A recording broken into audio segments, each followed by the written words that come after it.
expected from 2 a.m. to 9 a.m. Eastern Standard Time Wednesday.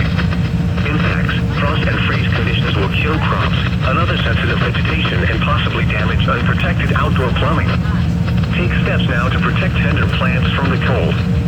To prevent freezing and possible bursting of outdoor water pipes, they should be wrapped, draped, or allowed to drip slowly.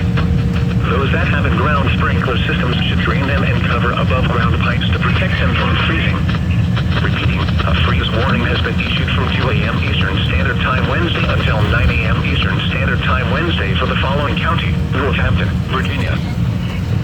The current time is 2:22 p.m. Eastern Standard Time. Hazardous weather information.